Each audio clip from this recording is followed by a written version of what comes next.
just with academics, but with lessons for life. I speak of Miss Kerry Howard, who is the teacher of sociology, Caribbean studies, history, and I cannot read my writing, and I apologize, but one other subject. And Alicia Bourne, who teaches law and social studies. So the students are accompanied by their teachers, and we are very, very pleased to have all of you. And with that, minutes, please.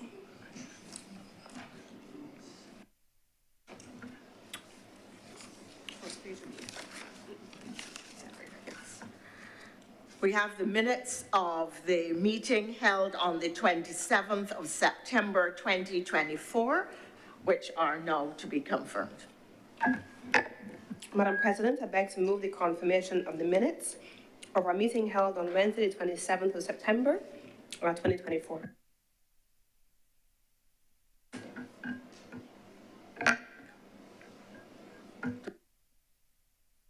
Confirmed.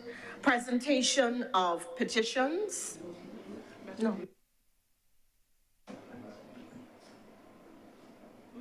No, we passed, President.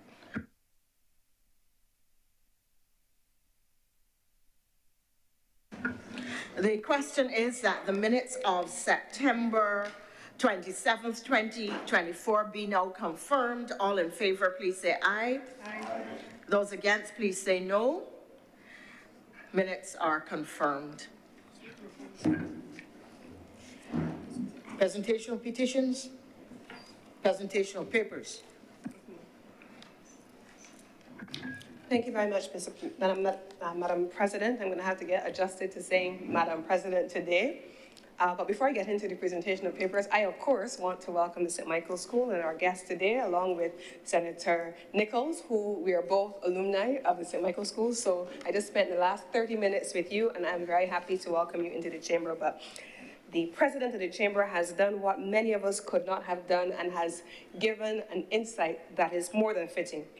So to the documents to be laid, I am commanded to lay the following documents: the Barbados Medium-Term Fiscal Framework 2025 to 2026 and 2027 to 2028, the report on the St. George North by-election of 2020, the annual reports and audited financial statements of Hotel and Resorts Limited for the year ending March 31st, 2023, the ILO Convention, International Labour Organization Convention 160, Labour Statistics 1985, number 160, and Associated Recommendation R170, Statistics 1985, number 170. The 2023-2028 National Policy for Improving the Lives of Persons with Disabilities, the International Labour Organization Convention 19149, let me just repeat that again for clarity. The International Labour Organization Convention 149, Nursing Personnel 1977, number 149, and respective recommendation R157, Nursing Personnel 1977, number 157. And finally, the 2023 report of the National Advisory Committee to guide the establishment of the Commission for Improving the Lives of Persons with Disabilities.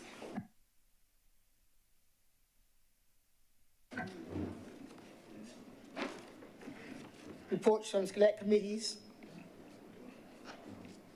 Questions to ministers. Request for leave to move the adjournment of the Senate on matters of urgent public importance. Statements by ministers or parliamentary secretaries. Personal explanations. Motions relating to the business or sitting of the Senate and moved by minister.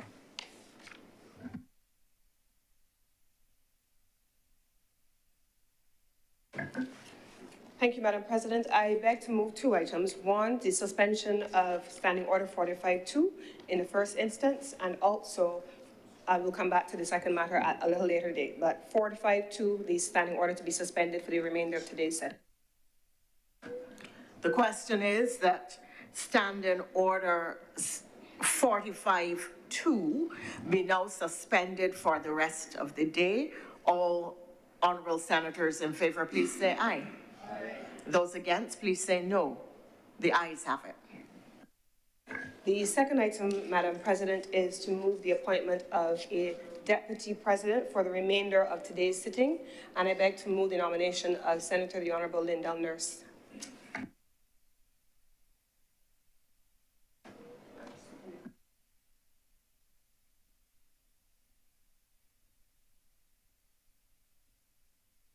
The question is that Senator the Honourable Lindell Nurse do serve as acting deputy president for the remainder of today's sitting. All honourable senators in favour, please say aye. Aye. Those against, please say no. The ayes have it.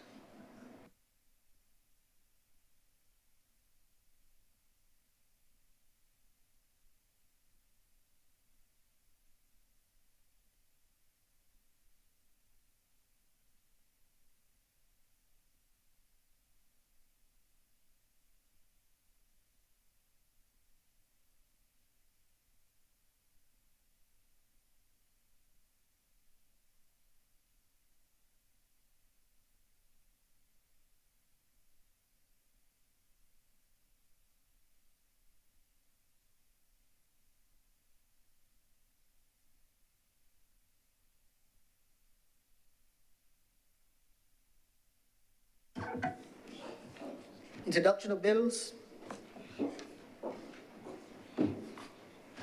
Madam President, I beg to move the first reading of the following bills. I beg to move the first reading of the Merchant Shipping Bill 2024, the first reading of the Merchant Shipping Liability and Compensation Bill 2024, also the first reading of the Merchant Shipper Liner Conference 2024, the first reading of the Merchant Shipping Multimodal Transport Bill 2024, the first reading of the Maritime Marriage Bill, the first reading of the Business Barbados Bill 2024, and finally the first reading of the Human Tissue Transplant Bill 2024. Question. The question is that these bills do now be read a first time. All those honourable senators in favour, please say aye. Aye. Those against, please say no. The ayes have it.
Public business.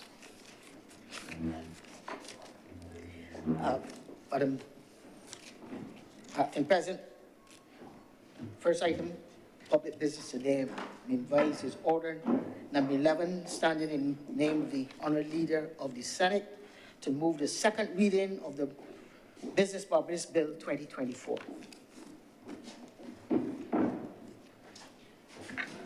Thank you very much, Madam President. I promise that I'm apologizing upfront because I am certain that I'm going to slip today several times after 6 years of saying Mr. President, and I may have to correct myself, so I beg forgiveness upfront. but it is my honor to be able to say Madam President. I forgive you for slipping. I thank you for your congratulations. Just don't say he.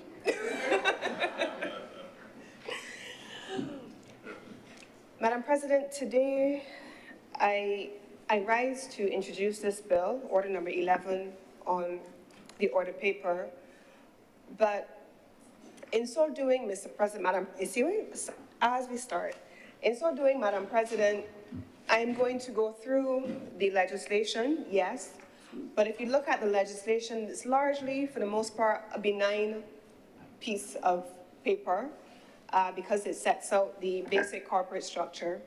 What is perhaps more important is what the legislation is intended to correct in terms of public policy, but perhaps what the legislation intends to set out in terms of public policy, and then secondly, what the legislation intends to correct in terms of the public mischief. And I also intend, Mr. President, to be able to connect the legislation in its benign form and in its corporate structure form with the operations of government and how it interfaces with the people of Barbados at all levels. Now, Madam President, this legislation creates a step change.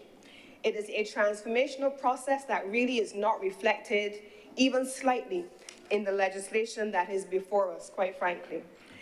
If I were to go through the legislation section by section, which I will do now before I get into the details, because everything that I do will be contextually rooted in the legislation itself. First of all, in Part 2 of the legislation, it speaks about the establishment of Business Barbados, what its functions are, the establishment of a board, and it goes on to cover a range of things from sections 5 all the way through 20. I am going to share on the legislation, Madam President, what we're hoping to be able to accomplish legislatively first. First of all, this is a piece of legislation that subsumes an entity called CIPO, the Corporate Affairs and Intellectual Property Office of Barbados, within the umbrella of a brand new entity. CIPO is not being repurposed. CIPO is not being rebranded. CIPO is not becoming Business Barbados.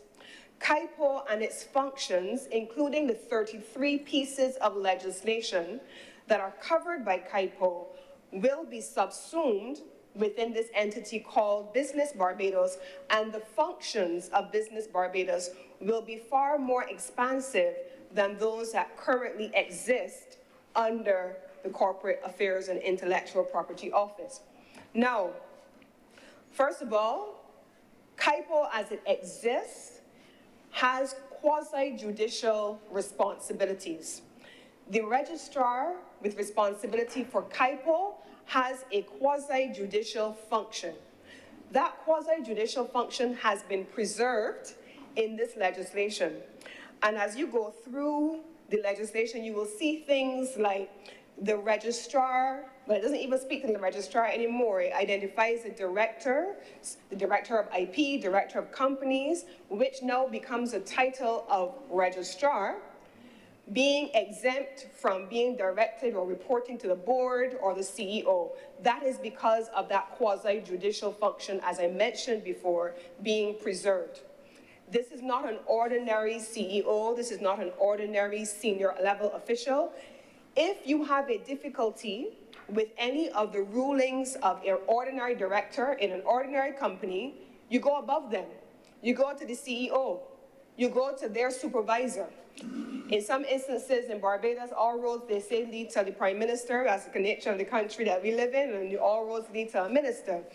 But in a quasi-judicial body, if you have a difficulty with a ruling of the registrar as it is currently captured in the CIPO legislation under the rights and powers attributed to the registrar, and those rights have been transferred over to Business Barbados, your recourse is not to the CEO. Your recourse is not to the chairman of the board. Your recourse is to the court, because CIPO and Business Barbados, who will absorb their functions, is a quasi-judicial body. That's the first thing that I want to outline.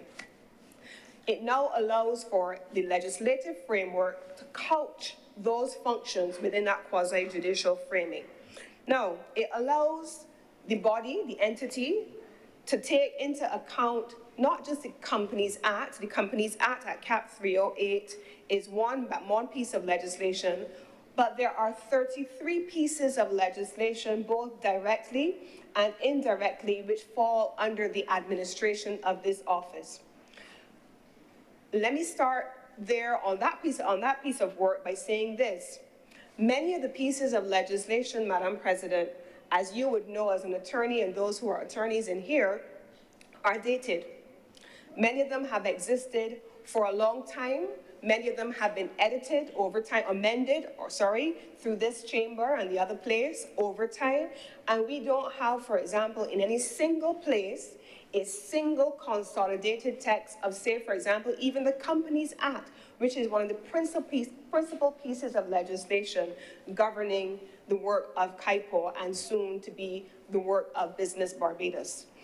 What we have is an amalgamation of multiple amendments over multiple years, over maybe 30 years of a piece of legislation. So the question Barbados is now asking itself is, are these 30 pieces of legislation, is the Companies Act and all of the functions, the public policy functions captured in this legislation still fit for purpose in 2024? And it is our judgment that perhaps in some instances it is not. And so one of the first things that you can expect Business Barbados to do, and we have already started the process internal to the ministry, is the constitution of a legislative team that will be assigned the responsibility to look at all of those pieces of legislation, including the Companies Act, and to be in a position to bring them into a 2025 context and to make them fit for purpose. What are some of the things that 30 years ago you were trying to correct as the public mischief that no longer are relevant in 2024? What are some of the things that you were attempting to correct for, or some of the processes that you were attempting to integrate that no longer are relevant in a modern context? That legislative work is about to begin comprehensively once we establish the entity in the creation of a legislative committee. That legislative committee, Madam President, is going to be chaired by a lead attorney who is going to take lead responsibility for shepherding the process through. They will have the benefit also of a policy advisor who will take responsibility for ensuring that the public policy is connecting with first the drafting of the legislative intent, and then it will have a legislative drafter who is going to be working closely along with the Chief Parliamentary Counsel for the purpose of drafting the amendments and, in some instances, new legislation. So this is a comprehensive body of work, and it's not a knee-jerk reaction to anything, and we have an internal conversation around this. It's not putting lipstick on a pig. So we're not trying to repurpose an old structure and encase it in new branding and present it to the public as something new. That's not what is happening here. Equally, Mr. President, Madam President, we have also begun to look at the processes being used in this entity. Madam President, I think I've said it here before, and I'll take the opportunity to say it here again. This month represents 2 years that I've sat in this ministry, 2 years. And in the first 2 weeks that I joined this ministry, when my phone started to go off, when people learned that I was coming over to this ministry, having come from the business support organization community in a previous life, 9 out of 10 calls were about CIPO. Lawyers, corporate trust service providers, accountants, all raising issues about having to deal with CIPO.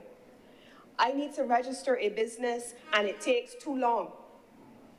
I need to be able to issue and submit a change of directors form. I can do this in Turks and Caicos in an hour, and in Barbados it's taking me months. Why is this necessary? These are the calls that I received in the first couple of days of transferring into this ministry. And they continued, perhaps not so aggressively over time as people became more and more immersed in the transformation that we started about a year ago, but they continued. There's not a business person in this country that has not had negative experiences with KIPO, bar none. I don't know of any. And I spend a lot of time immersed in the organizations that represent the business community. I spend a lot of time with the Barbados International Business Association. I spend a lot of time with the Barbados Chamber of Commerce. I spend a lot of time with the Barbados Manufacturers Association, the Small Business Association, the Institute of Chartered Accountants of Barbados. I'm not guessing at this. This is direct feedback coming from every single business support organization, the Bar Association included, that they have had these problems. And so what have we done, Mr. President, Madam President? What have we done? The first thing we started to do, Madam President, was to look at where the historical evolution of this issue started. KIPO was set up in 2013. The KIPO went to its present offices in 2013. Then you had a suite of additional obligations being transferred over to this entity that we call KIPO, but we ain't have the bodies to do the work. We added greater responsibilities in 2013, and then again in 2016, but we never added bodies. So 2013, 2016, you have Financial Action Task Force obligations coming as a result of our anti-money laundering requirements. You have Organization of Economic Cooperation and Development, OECD, obligations coming as a consequence of our international tax obligations and our reporting obligations. You have all kinds of mechanisms that are being required of us in terms of managing the beneficial ownership structure, the ultimate beneficial ownership structure, anti-money laundering and illicit proceeds of crimes, ensuring compliance, economic substance requirements. In some instances, Madam President, you would be surprised to know that one of the things that captures the attention of the international entities, the international regulatory entities, is the small business registration and the nonprofit community registration, because globally, they have been seen as the key and the center in a lot of instances to things related to illicit enrichment and money laundering activities. So sometimes the oversight has nothing to do with an individual standing in front of a business person wanting to be difficult, but it comes with us implementing global standards of compliance for the country. We even had a scenario, Madam President, where a year ago, as we were navigating dealing with the Financial Action Task Force under the leadership of the Office of the Attorney General, when we first came to office, there were perhaps 54 items that Barbados needed to comply with in order to get off of a gray list. By the time Barbados had put in the work over several years to be able to whittle those things down, there were one or two items remaining. One of those issues was the application of sanctions. Who knew, Madam President, that in trying to make business easier to do for individuals as sole proprietors, that it would come back to bite us in a different way? So I decide I want to start a business, or someone decides they want to buy a piece of real estate and they want to set up a company in which they will purchase that real estate, and they don't want to purchase it in their own name. They no longer have to get a lawyer, Madam President, as you would know, to be able to do that. They can do it on their own, or in some instances, they do get a lawyer and they set up the company. But who would have told them that on an annual basis, if under a company, submit your annual returns, that you are out of compliance with the relevant international and local regulations governing business in this country? Who would have told them? The accountants, in some instances, found themselves outside of that because people are attempting to do it themselves without understanding the international frameworks for reporting under which we are bound. And so you may set up a company, and in some instances, people don't even know. They set up the company and don't look back at it for 5 years, 10 years, 20 years. And before you know it, you have racked up annual returns penalties for multiple years. And while we wanted to attempt to support that, here came the challenge. Remember, I started out by saying that there were 54 items that the FATF began working through between 2013, 2016, and onward that we were non-compliant with. One of those issues that when we started navigating it in 2020, and one of the earlier meetings in 2021, 22 in particular, was sanctions. If you were not compliant with global reporting requirements, those were the things that kept you on a gray list. If we were to write off the waivers, the sanctions that have been issued, that would have kept us on the gray list. So sometimes it isn't that government is being difficult or government doesn't want to facilitate. Government has to function in a global environment, and I think it's important for people to be educated about what is required, especially when you are treating to legislative obligations. And so what is Business Barbados going to do to address these things? It is not in the legislation, but I did say I'm going to make sure that legislation collides with the public policy. We recognize that this was an issue because we spent the time immersed, as I've said, in all of the business support organizations. And even the business support organizations have expressed concern about how difficult it is, a lot of times, to be able to get individuals as sole proprietors to understand what is necessary. So, first, we created a transition committee. And the transition committee constituted the members of the business support organizations whose members are immersed in the business community and who are the loudest challengers of the issues. The transition committee included membership from the Institute of Chartered Accountants of Barbados, and I want to commend them for their work. With the permission of Madam President, I want to commend the work of Ms. Lisa Padmore, who sat and represented ICAB as their interim executive director on that committee. I want to commend the Barbados Chamber of Commerce, initially represented by Ms. Misha Lobban-Clark, who is their executive director, and now represented by Ronelle. I never remember Ronelle's last name, it's hyphenated, but she has represented now the chamber. The Barbados International Business Association, represented by Executive Director Ms. Carmel Haynes, has sat on that committee. We have also had the Small Business Association Executive Director, Ms. Lynette Holder, sitting on that committee. And we have also taken the time, Madam President, to engage with individual captains of industry. And so we have had the benefit of the input, especially in the design phase, from Chairman of the Growth Council, Mr. Doddridge Miller. I want to recognize him for his constant guidance of this team, and former Chairman and member of the Growth Council, former Chairman of Invest Barbados and member of the Growth Council, Mr. John Williams, for always being willing to give inputs. And so we did not come up with this on our own. We understood that the business community who was interfacing with this system needed to be involved, and we brought them in, not at the end to tell them what we had done, but we brought them in from the design phase. We then also went further, Madam President, we went further. Prime Minister has this way of saying to those of us in Cabinet, who is coming to work every day to do these things? We then brought in a dedicated transition coordination team.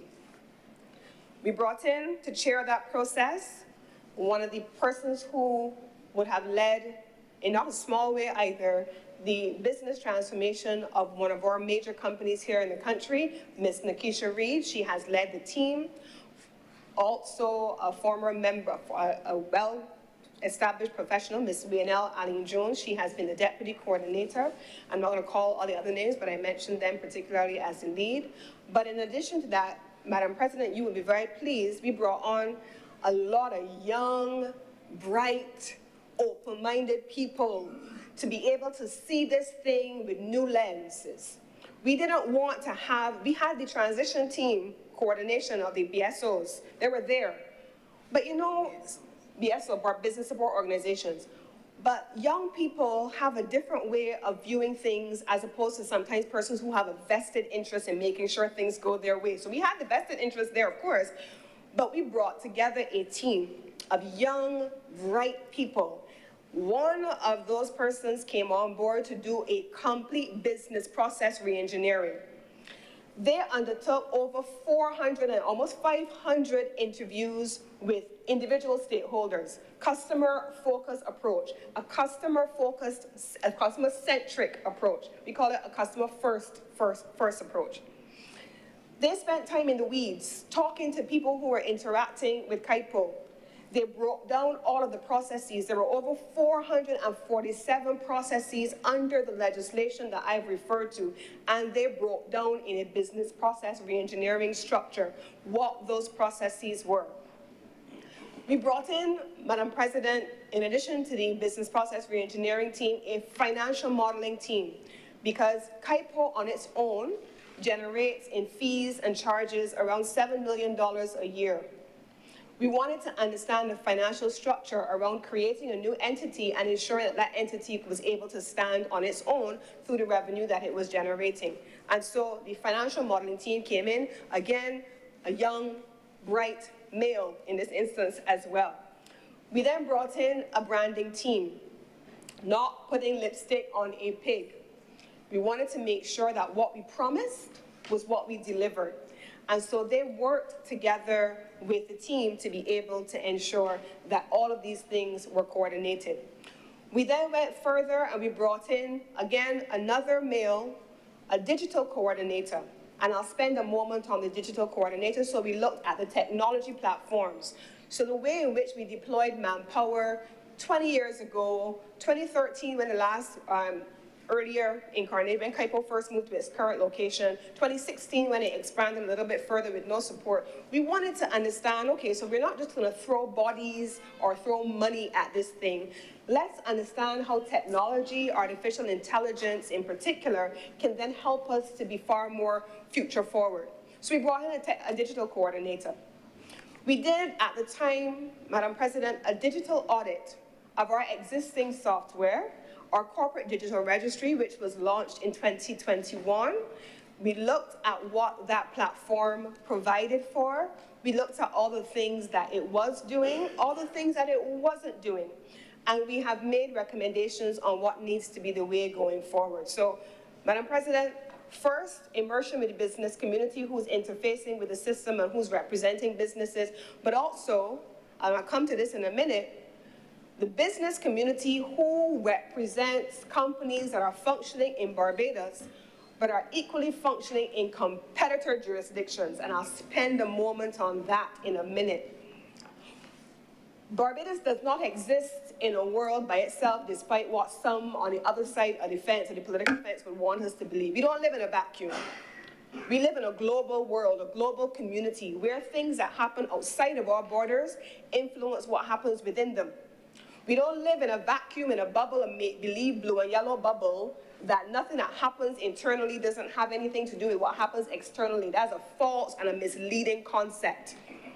Barbados deserve better than that.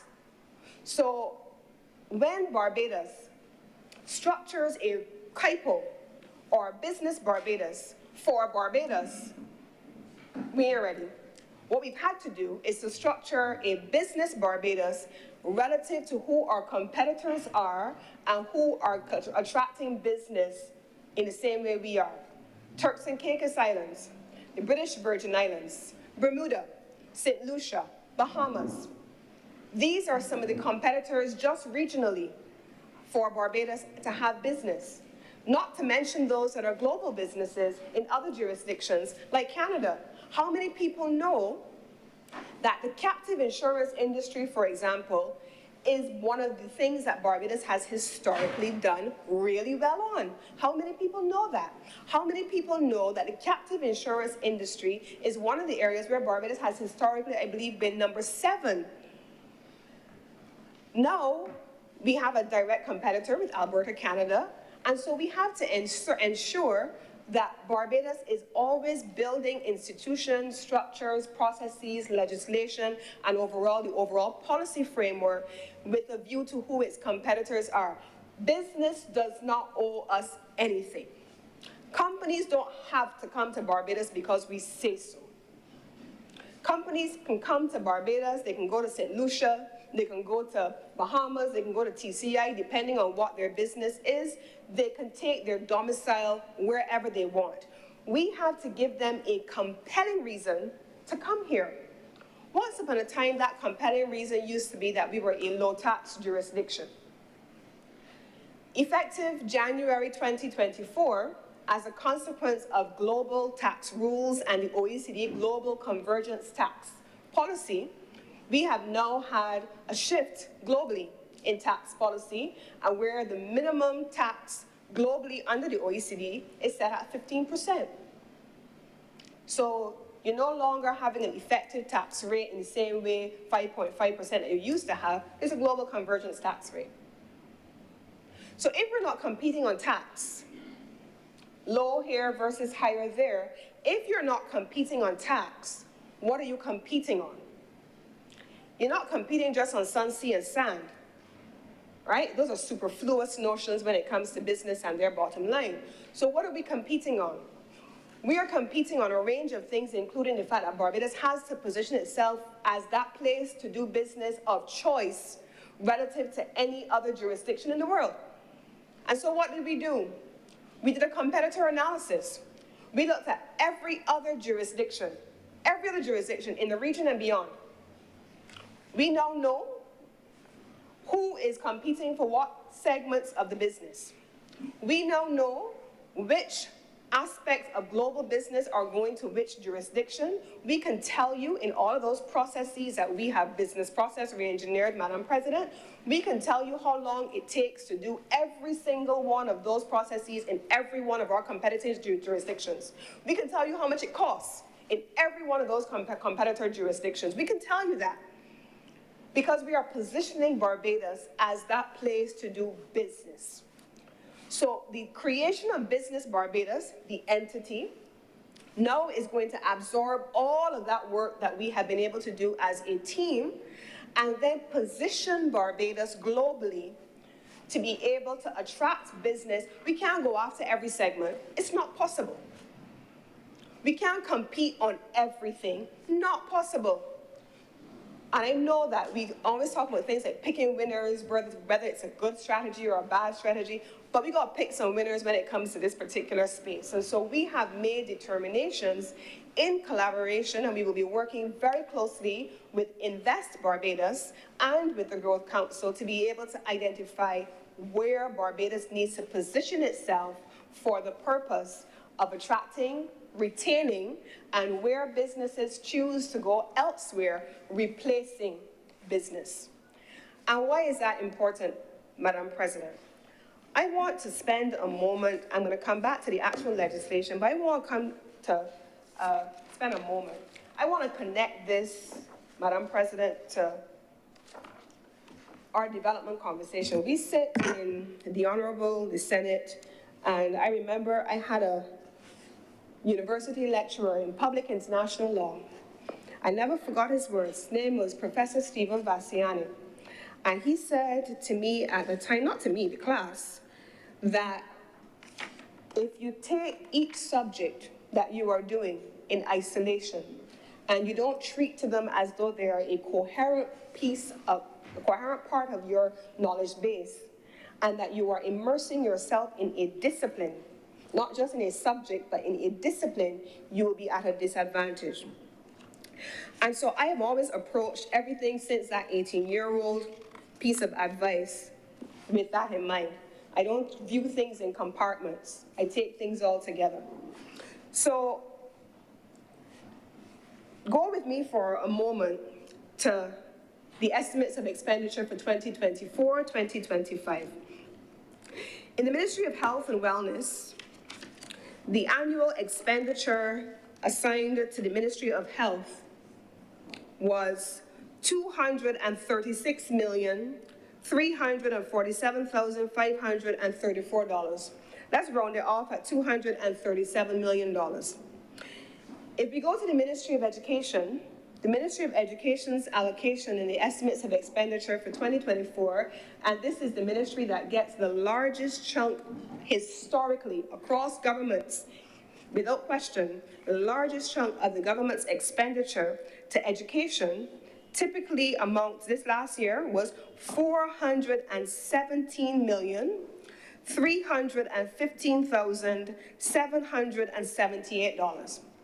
Let's round that off then as $417 million.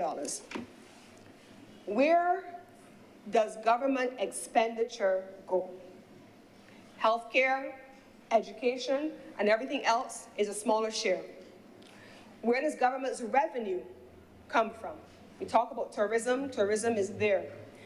The corporation tax take of the government of Barbados in the last financial year from corporation tax from global businesses in particular was $470 million. That is the entire budget of the Ministry of Education. It is half the budget of the Ministry of Health. And we need to have a conversation. I wish, I feel as if when I worked in the University of the West Indies, we used to have a conversation, and I'm going to have the conversation. I would say it here now. When I used to work for the University of the West Indies I used to head their commercial arm, I used to say, I wish that we would send invoices to students. And we would say to students, the government of Barbados has paid X amount for you. This is what you have gotten in return. A few months ago, I was in Golden Square. I was attending a Rotary event. Everybody knows I'm a Rotarian, so I had to hide there. I'm wearing my pin with pride. The Rotary was having an event, and we had an insurance company who was there. And a young lady who was there, she said to me, but Lisa, I wish I could. She said, she's talking about her salary on a monthly basis and how much she gets, and then when she gets her bonuses and how much is deducted from her bonuses and what she wished she could take home and what she wished she could pay less in taxes. Another person, also from the same insurance company who was there, I didn't even get an answer. Another person answered, and she said this, my son was sick recently. I had to take him to the Queen Elizabeth Hospital. I had to take him to the Queen Elizabeth Hospital, and he had to get emergency surgery. He spent 2 weeks in the hospital, both from start to finish. Then I left the Queen Elizabeth Hospital. The Queen Elizabeth Hospital discharged me, and I left. I did not pay a cent. I did not pay a cent for his care. I did not pay a cent for his surgery. I did not pay a cent for his medication. I didn't pay a cent for his bed. I didn't pay a cent for his meals, and he was special needs, and he had special meals. I didn't pay a cent. I left with a $0 balance. And she said it was in that moment that I realized where my taxes go. That's what she said to me. And I respected that because there is a culture that because we don't pay at the point of service delivery, it is free. It is not free. It costs something. The money comes from somewhere. And if I, as the minister responsible for business, do not get business facilitation right, the $470 million that comes from corporation tax that can cover our healthcare bill at the Queen Elizabeth Hospital that will benefit Barbadians who cannot afford to pay is at risk. This is important. This is how it connects to Barbadians. So the legislation is benign. The legislation is there. It talks about the board. It talks about who reports to whom. That's fine. But then when we start to connect what we do in estimates and we look at sectoral ministries and what is happening on the ground, we connect it to average Barbadian lives, and then all of a sudden we connect it to this highfalutin conversation on business facilitation, business support organizations, and corporation tax. Let us understand that the money that we pay in services is a zero balance because the government invests in initiatives like this one. If Barbados does not get business facilitation right, and companies choose to go to other jurisdictions where they can take less time to do the same things in Barbados, that revenue coming from corporation tax is at risk. And with it, our ability to fix roads, our ability to pay for health services, our ability to support small businesses, our ability to support financial literacy, our ability to invest in education and fix schools and start it earlier in the summer, all the things that people want the government to do but don't have a price tag associated with. It comes from the productive sectors when we are able to earn money for this country, because the government does not trade. The government doesn't do business. The government is a facilitator. And one of the most important things that we have to be able to do is to facilitate business. But I'll tell you something further, Madam President. Of that $470 million in corporation tax, $70 million of that came from local businesses. So small businesses matter. Small businesses matter. So while it is important for us, we may have in this process, in business facilitation, a corporate trust service provider who is a member of the Barbados International Business Association. They may come in, usually they're attorneys, they may come in with a box. Their clerks may come in with a box of 100 documents to file. Sometimes they have more than 100 documents to file. And they're standing in the same queue, Madam President, as the small business sole proprietor who is just there to do one transaction or ask a question. It can't happen, Mr. President, because we have to be able to function and cater for businesses both large and small.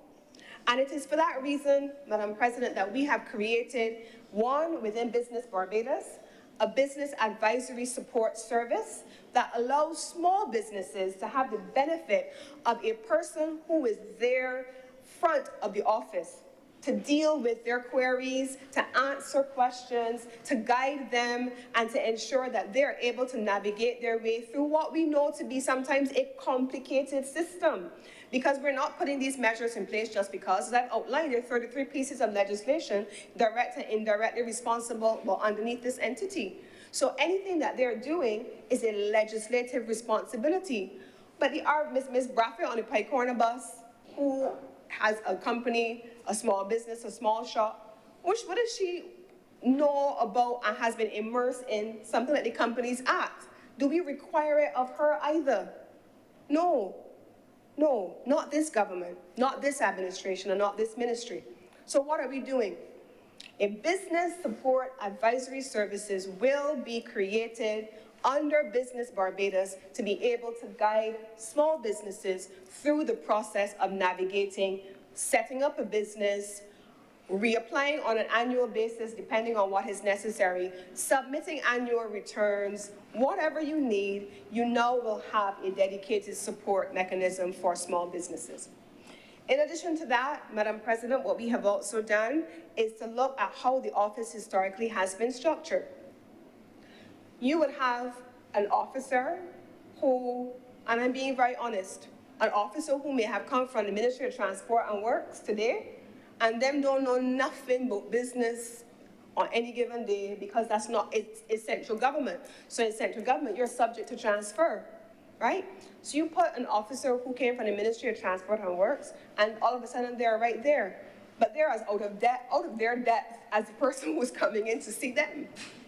So Business Barbados now separates the company from central government so that you're able to, one, attract the skills that you need, retain and train the skills that you require, and to be able to function independently of central government. It will stand outside of the central government apparatus deliberately because this is highly specialized and it's business focused. Additionally, we also have set up, for the first time, we brought in a dedicated human resource team, and I want to recognize the Barbados Employers Confederation and also Dr. Karen Best, who has come in as the industrial relations and as the HR consultant on the team. She too is part of the team. And so what we have set up, Madam President, is a front office which existed before, a middle office which did not exist before, and a back office. So once upon a time, everybody had to call the registrar of KIPO to get anything done, or the deputy registrar. No more. There will now be what we call an outbound customer service team, where in the same way that the Barbados Revenue Authority, Madam President, on an annual basis If there's anybody in the country who does not know when it's time to file income tax, when it's time to pay land tax, you know, because there's all of this communication coming out in the public domain. You are oftentimes getting emails. The outbound customer service team of Business Barbados will now do that, especially for small businesses, so that people who would not have known how to navigate the system before will now automatically get an email shot out to them where they're being told, it's almost time for filing. It's almost time to submit your annual returns, and the business advisory support team internal to Business Barbados will do that work along with them, will assist and guide them through the process. The middle office team also has now been structured, and they will be there to make sure that we can improve turnaround times and be in a position to deliver in the way that the business community and that the public of Barbados expects of us. There's another element that has been new that did not exist before. An anomaly that existed since 2013, well, since the beginning of time actually, was the fact that the registrar of CAIPO was both the registrar with responsibility for companies and the registrar with responsibility for intellectual property. Two very different disciplines, two very different areas. We have now, under this legislation, and you will see it in the actual draft of the legislation, separated out intellectual property from companies. There will now be a stand-alone intellectual property agency housed within Business Barbados that will be focused exclusively on matters relating to intellectual property. And I want to express my appreciation to the World Intellectual Property Organization based in Switzerland, Geneva, Switzerland, for being here on the ground with us a few weeks ago for 2 weeks and ensuring that the work of the Intellectual Property Agency Barbados is now, for the first time, on the latest WIPO platform. And we are now going to be rolling this out once Business Barbados gets So we have deliberately gone through, I call it getting into the weeds. So, you know, sometimes we develop policy and we stay at a high level, but we don't think about how it's actually going to be implemented. By putting together this exceptionally gifted transformation team, they have literally gone through and thought of everything that we could think. But we didn't stop there. We didn't stop there.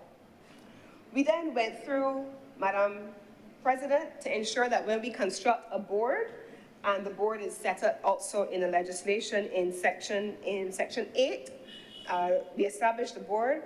We've established a board to ensure that you have the same parties who are part of the design overseeing the implementation.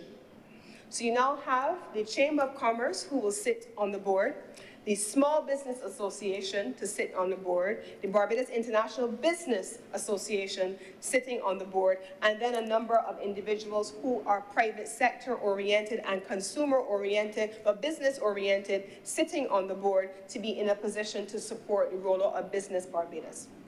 How is this also meant to interact with other state entities? We have already, Madam President, met with the Barbados Revenue Authority.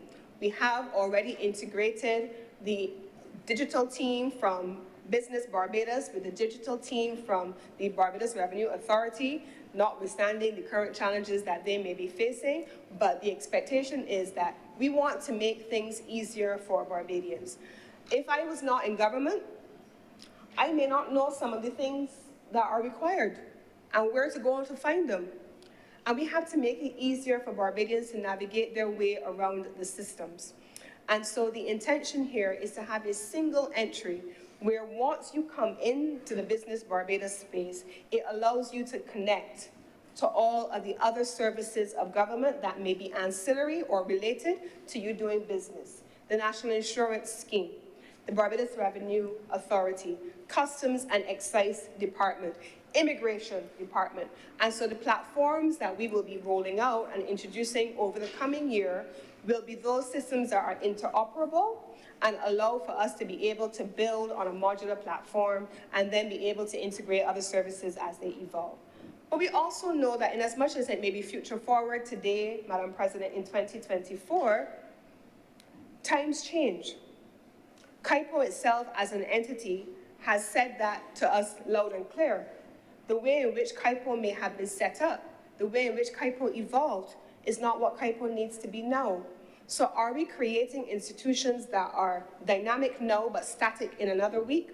Because as other jurisdictions focus on their own competitiveness, their own facilitation support, they're making changes. So the intention is to ensure that the transition team becomes a transformation team and allows us to constantly be innovating around the changes that are going to be necessary as time evolves. So inbuilt into this is a mitigation that allows for us to be able to evolve over time. Now, I want also to thank the National Union of Public Workers. We shared the draft of the legislation with them in June of this year, and we want to thank them for not just reviewing the legislation, but meeting with us and sharing their views. They had the opportunity to share changes that they wanted to make. Those changes were incorporated, and the text that you have before us is reflective of the changes made by both the Labor Department, or I should say the changes, but the comments and the inputs from the Ministry of Labor with responsibility for labor overall, as well as the National Union of Public Workers. And as we move forward through the process to look at things like terms and conditions, not terms and conditions because they're meant to be no less favorable than those which persons currently function under. So the expectation is that offer letters and term sheets and those kinds of things will be exchanged in full collaboration with the union under the leadership of our Industrial Relations and Human Resource Consultant, Dr. Karen Best, who has guided us this far through the process. Now, the KIPO has a couple of things that it deals with at this point in terms of filings and transitional authorities, and we have made sure to build in, or rather to inbuild, the transition provisions for KIPO under the Business Barbados legislation, and so that will continue over time. We also, Madam President, started to think about the how we roll out. KIPO, as it stands now, where it is located, companies and the IP department, they don't have enough capacity to be able to allow them to do the things that we are talking about now. So the expectation is that within the next 6 to 8 months, there is a new building that has already been identified, and it is going to be in a position to make the officers at KIPO far more comfortable and the public that they serve far more comfortable. And so the expectation is that you will see a location change in the next 6 to 8 months of Business Barbados, and we're looking forward to rolling that out. I want to close, or wind to a close, I should say, Madam President, by speaking about the staff. In as much as I received complaint after complaint after complaint about KIPO, people must matter. People must matter. And when we talk about abuse, I learned many years ago, sometimes when I go into a store, sometimes when I get to a cash register, something may trouble me. But the person who is usually standing behind that cash register usually has not made any decisions on the things that trouble me. They are the frontline staff. They are battling just as much as I am a lot of times because they are getting it repeatedly from clients and customers every day. The staff at KIPO that I am extremely honored to lead, they have been as frustrated as the business community has been about the challenges that they're facing. We've become this society that only thinks about what we want. We've become this society that only worries about how things affect us. I have been in meetings on KIPO where someone, but I remember getting really upset one day. I'm being honest. I remember getting really upset one day when I was talking about the existing corporate digital registry and the challenges that were being experienced with that. And I shared with the person that I had officers who were so frustrated, so overwhelmed, that they were looking to even leave not just KIPO, but the government service overall because they were completely fed up. I shared with them how it affected them. I shared with them, even in some instances, how they had started to pull on their hair, sections of their hair, because they were so frustrated. When I was finished sharing what was happening on the KIPO side, the person stood up and said to me, I don't think they stood up, yeah, I hear all of that, but I still want. That's very Barbadian these days. We want what we want. We don't care about nobody else. Here is an officer who is struggling. Their mental health is impacted because we have put additional responsibility and additional responsibility and additional responsibility, non-functioning systems in some instances, malfunctioning systems in other instances, and we expect them to function at optimum capacity, and the person standing in front of them could not care less how they feel. I just want what I want. Barbados as a culture has to evolve beyond that. It is a problem. We mistreat people and we do damage to people because of it. It is a selfish way of being. And it has created, in some instances, an unfortunate and adversarial relationship between business and government, because there often becomes a perception that the business community don't care about people, they just want what they want. I have had the opportunity to work with enough people in the business community to know that that is not everybody, that is not always representative of the business community. There are those who are, yes, who they are. And they're not as selfish in dealing with one entity. They want what they want, period. But for the majority and for the most part, that has not been my experience. People have been willing to engage, people have been willing to be considerate. But yes, there are frustrations on both sides. And I want to recognize those challenges on the part of KIPO. We have had a corporate digital registry that was launched in 2021, and it has had its share of problems. It has had its share of problems because in some instances, the system didn't even accept proper names, including with inverted commas. It didn't allow for changes. You will put the information in and all of a sudden it vanishes and you're gonna start all over again. We had any number of issues, and it is for that reason that we brought in a digital auditor to be able to look at the system and make recommendations. Before I came in here this morning, we had the international team that previously designed the 2021 system. They came here and they met with us because we wanted to make sure we can close that chapter tightly and be in a position to move to a platform that is fit for purpose in the shortest possible time frame. So the system frustrated both users and administrators. And so I want to commend them that even under the most difficult of circumstances, and despite the business community and their frustrations, they have soldiered on. So how do we now take the structure that we have had and transition it into Business Barbados? The team that was at KIPO will come into Business Barbados if they so opt to do, or they will opt to stay in central government.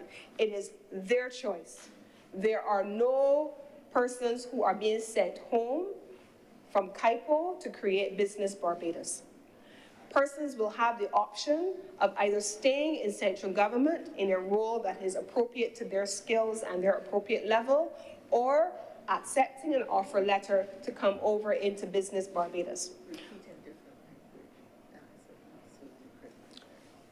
Persons who currently work in KIPO and want to come over and be a part of the transformation that will be Business Barbados have been given the opportunity to do so.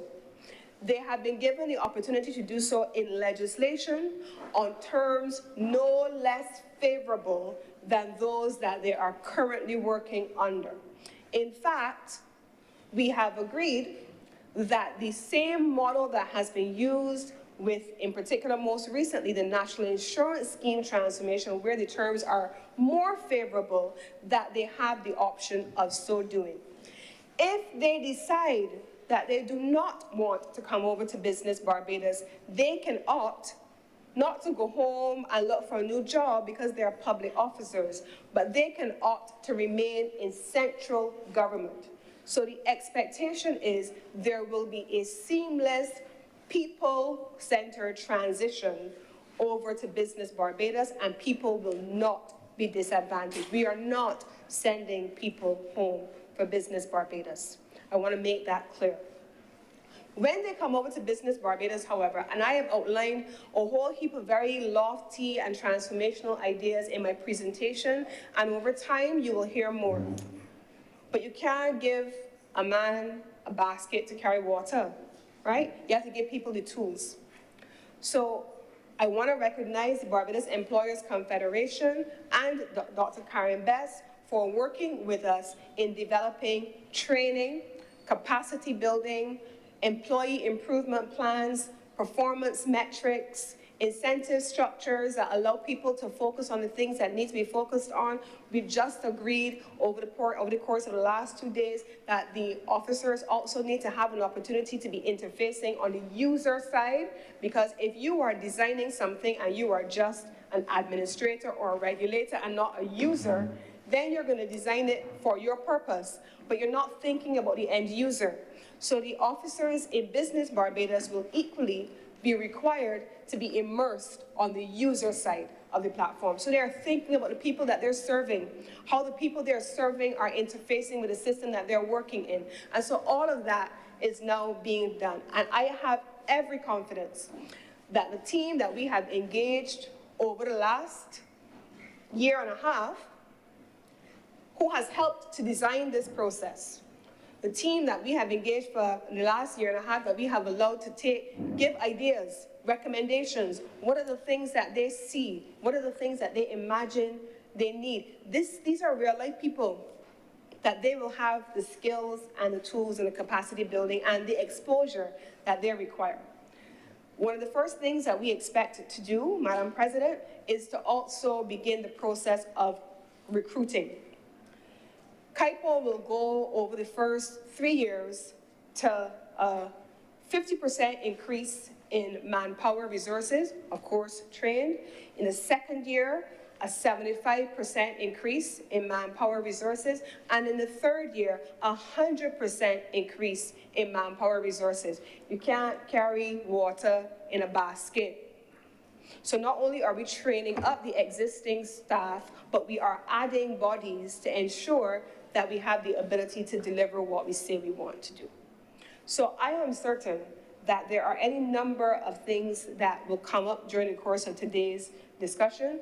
I'm going to share any responses, of course, in my responses, but suffice to say that so far, in addition to what I have just described, we have an ongoing project to deal with the backlog. So there were backlogs for things like bills of sale. Those things have now been brought up to speed. I think we have a few more remaining now, but between 2022 and now, we brought the bills of sale up to speed. We also are working through communication on matters relating to annual returns. And finally, we are also going to be ensuring that we can tidy up the registry as it is, because garbage in, garbage out. We've had instances where sometimes, and I'm going to make the appeal, if you are filing and you are making errors in the system, part of the delay is also going to be caused by those errors. And we are going to be encouraging people to ensure that when they submit information, that it is accurate at first pass.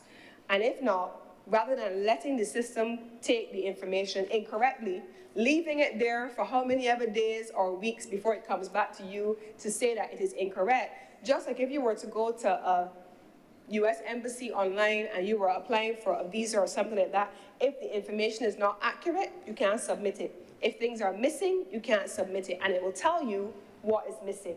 So we are now working through that very system to ensure that people are able to submit upfront and do so correctly. And the backlog is being worked on simultaneously, and the backlog team is working in parallel to make sure that by the time Business Barbados is fully operationalized, that we will then be in a position to deliver on the objectives that the company has set for itself, but more importantly, Madam President, the objectives that I have outlined that benefit the country, attraction of business in collaboration with Invest Barbados, supporting small businesses in the same way we support large businesses, ensuring that we're able to get Barbados positioned as a corporation tax hub, where we are attracting businesses to domicile here and able to generate the revenue that we can go to support our education, our healthcare, our social services by that revenue, and that ultimately Barbados begins to be seen as that global exemplar, Madam President, for business facilitation, because not just because we've said we are, but because we're doing it, Madam President. And with these words, I am obliged to beg to move that this bill now be read a second time.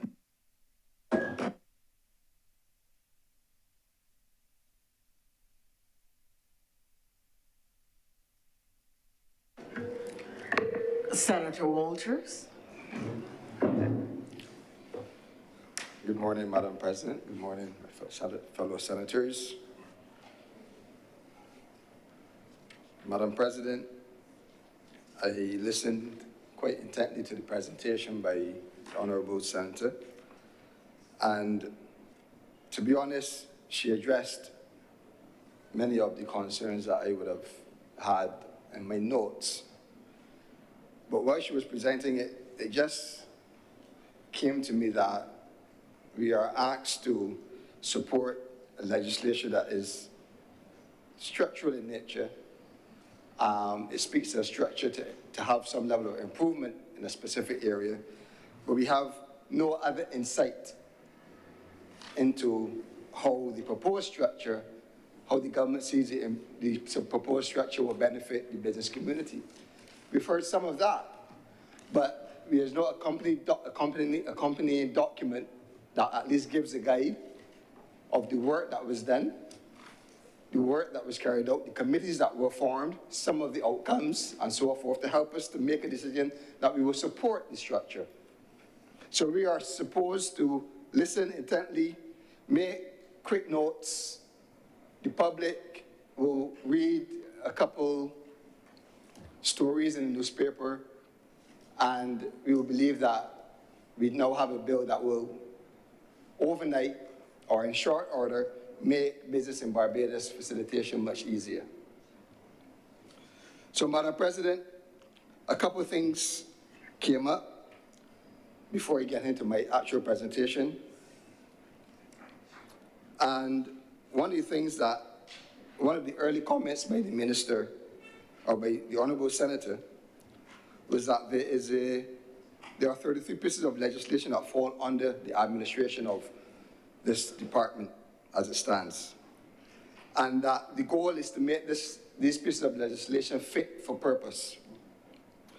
And under Business Barbados, you would have a legislative team that will bring the legislation up to date, focused on making it fit for purpose in today's world. I just want to ask the question of how does this collide with the Law Reform Commission and its role in bringing legislation up to date as well? Is it duplicative in nature? And are there synergies that the government expects to have by doing that, by having its own committee or its own commission, when in fact there's a Law Reform Commission who's already tasked with a similar duty?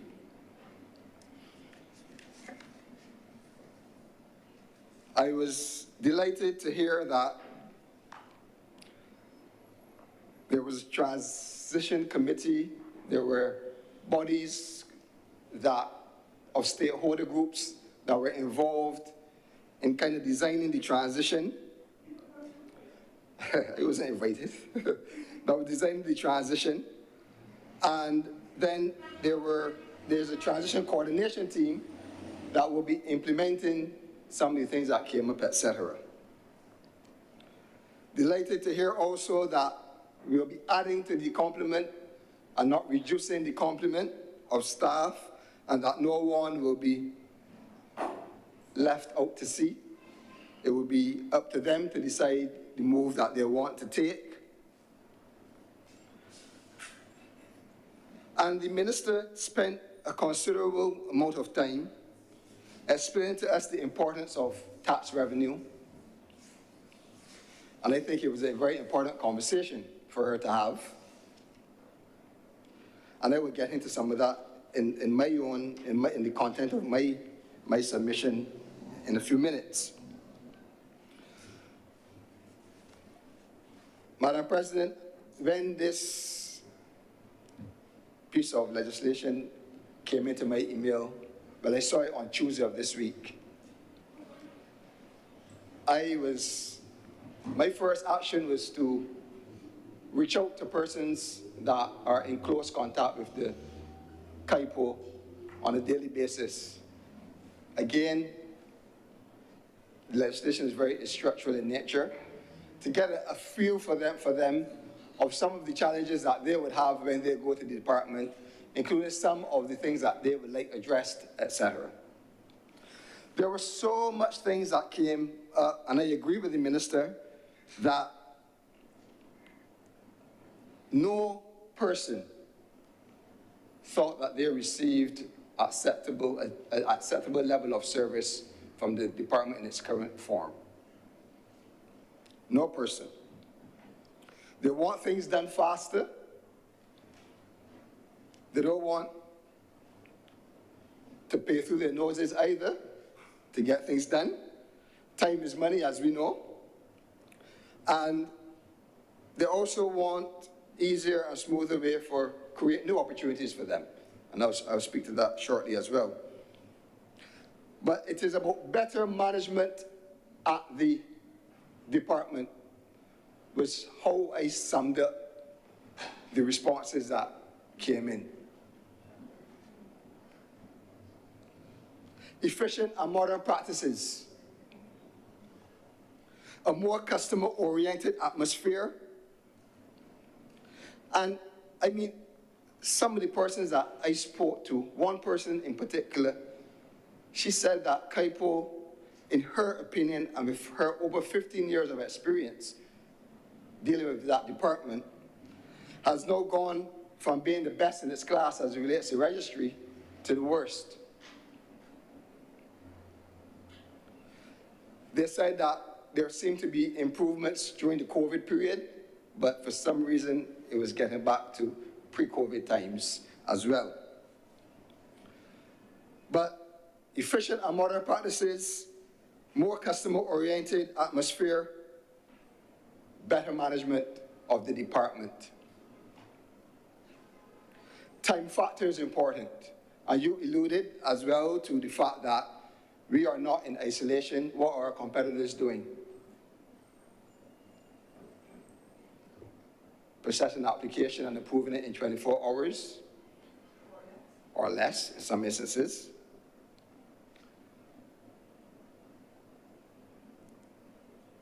The turnaround time for processing various documents, the time spent at the cashier. And you said it clearly. You go to do a simple transaction as a small person, and you kind of meet up with a clerk that has a folder with 100 files or 50 files or whatever. So it is not that your claims for improvement are not inaccurate, but we have to make sure that this is not just window dressing, and that out of this proposed structure, we can feel the benefits of, you said it, committed finances, because it's going to cost more. More resources from an information technology perspective, it is going to cost more. So we have to make sure that it is more than just coming to the chamber, looking at the structure, hearing your murmurs about the different committees. Yeah, well, you spoke quite clearly, yes. The different committees, the business advisory support services, the human resource team, the digital coordinator, and all these things, but make sure that it results in better business facilitation at the department.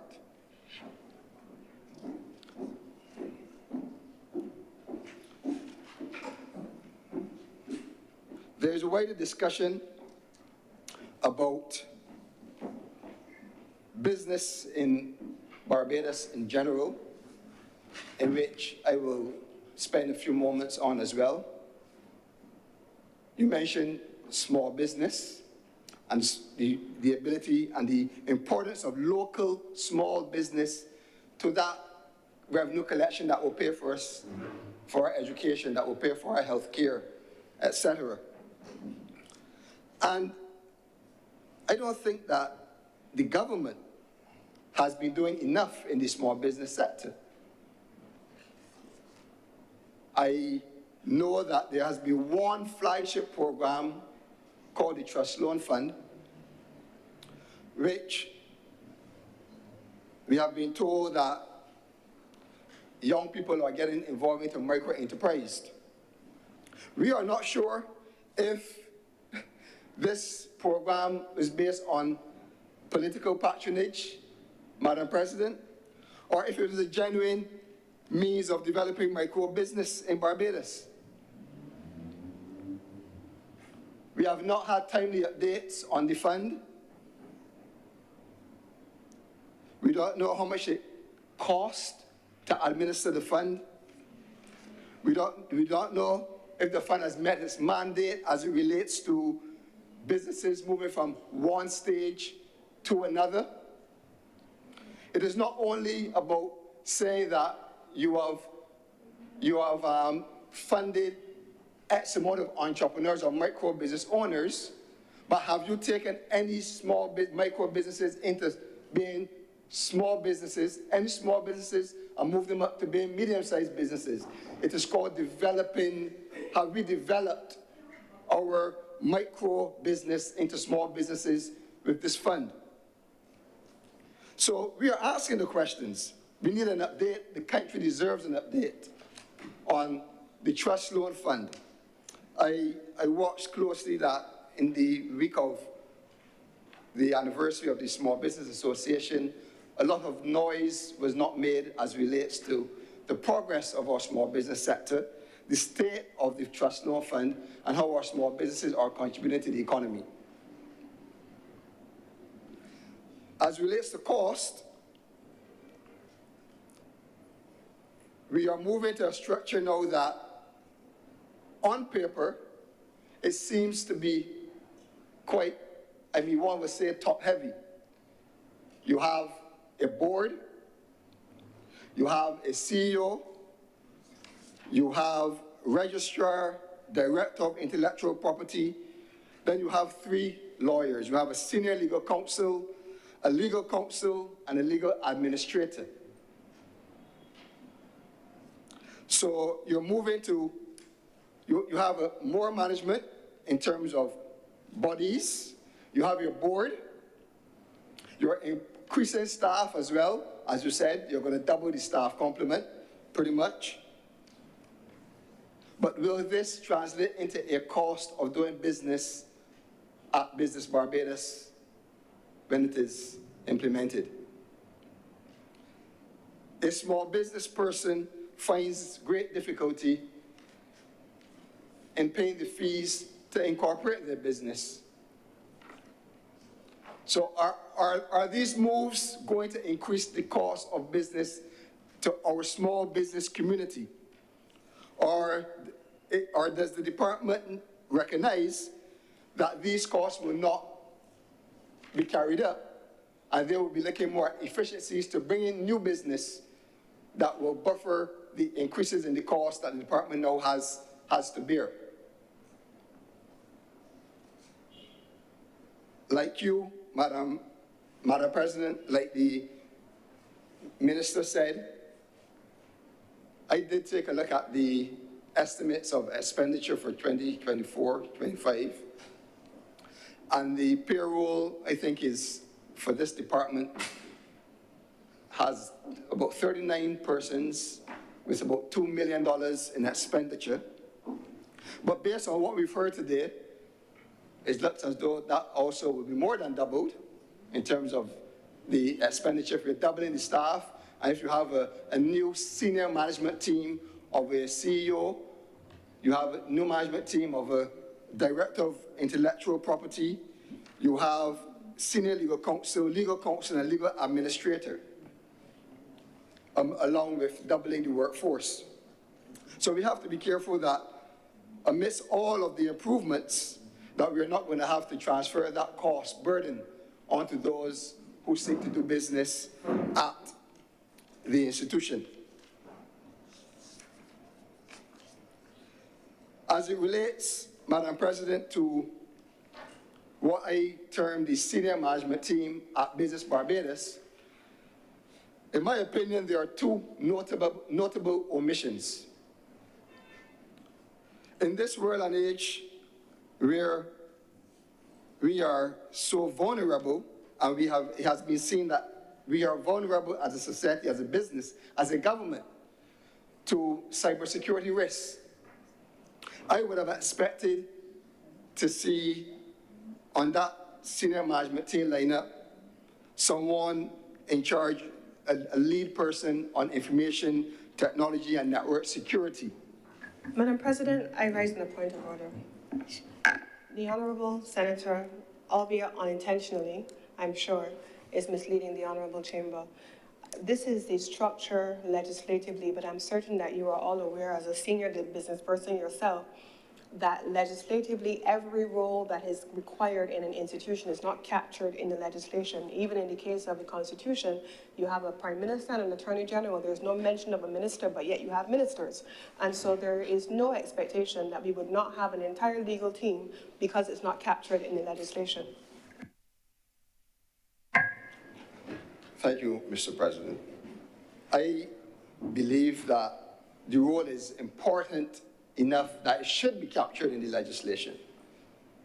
Because over the last few months, we've had at least, as far as I'm aware, information coming to me that we've had illegal intrusions in cyberspace to multiple government departments.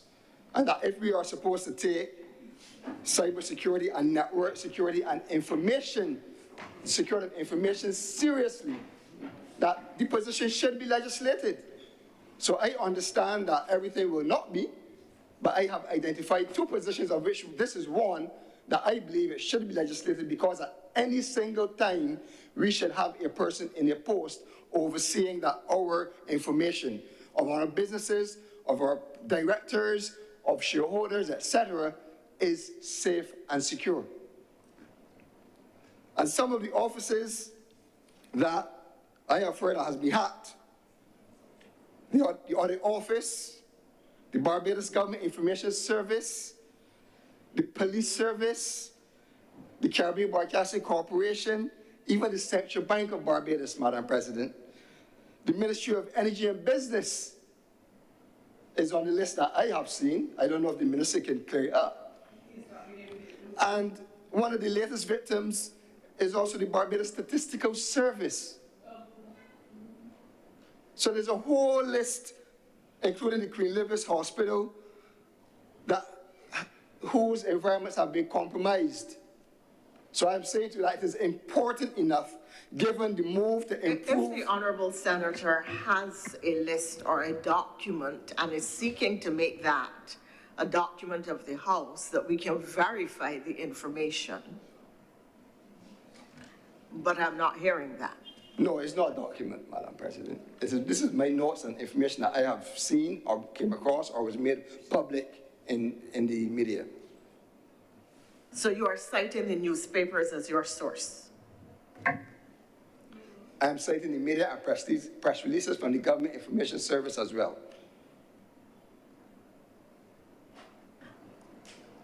I take your point. I caution you, however, that there are rules for information that you seek to give to the chamber and by extension to the public as being factual. So if you would perhaps identify the lists that come from the government sources and the GIS so that we can be guided, I'd much appreciate it. Thank you, Madam President. Before we started, I was wondering if your presence in the seat that you hold today was more advantageous to me or not. But it's still early. I always treat you with great tenderness, and I will do the same today. Thank you, Madam President. But you take my point that network security, cybersecurity is important enough that it should be legislated in here, along with the other senior officials of that department. Another important omission that I wish to bring to the Chamber's attention, in my view, is that of a chief financial officer. I think you're setting up a separate entity. It is going to be collecting money on behalf of taxpayers and the government of Barbados. It's going to be increasing its expenditure. It is going to be hopefully increasing its revenue base. The legislation calls for timely audits as well, or timely reporting to the minister or to the ministry. I think it is appropriate that we can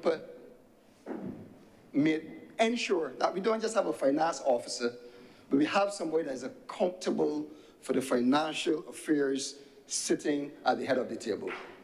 That is my humble opinion.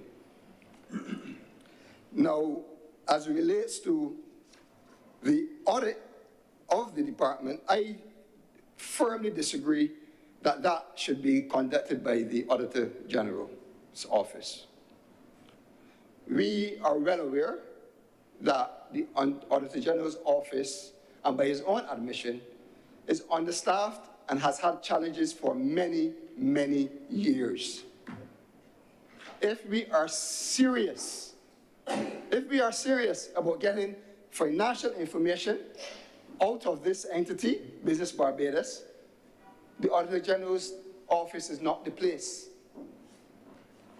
There are other examples where there are the entities similar to the Business Barbados that is proposed to be established, have external auditors. I think Financial Services Commission, the Fair Trading Commission, and the Central Bank of Barbados as well. So the precedent has already been set, but if we are serious, we cannot burden a department already that is already understaffed, has challenges, has a whole set of investigations to do that they're not being able to manage. So I believe that there is room that we can look at an independent auditor and move this responsibility away from the Office of the Auditor General. In addition, I have not seen it spelled out unless I have overlooked, but I do not see a clear deadline of when audited financial statements should be submitted. In public, okay, but you will correct me in your return, don't get it. Right. Right. But along with the corporate business plan that's being legislated here in section 34, that should be accompanied by audited financial statements. So I don't expect that the minister or anybody responsible will review a business plan without seeing audited financial numbers. So those are a couple of things that I think need to be addressed within the bill. One of the other things in the bill, and I circle back to the role of the Chief Executive Officer. Please, we beg you, let it be a national of Barbados.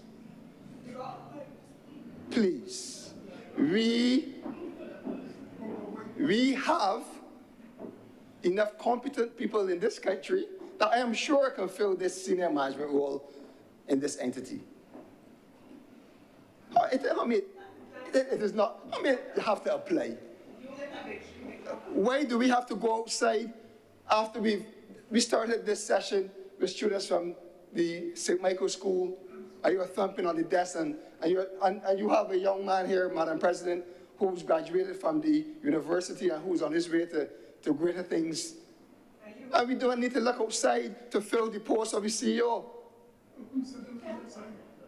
No, not him. But all I'm saying is, let the post of the CEO be a national of Barbados. If you're going to bring back a national that has been overseas and another country is benefiting from their expertise, you call our competitors. We probably have Barbadians that are working over there. We want to bring them back. Well, we do so. But I do not think Barbados will want to see a non-national heading this business Barbados.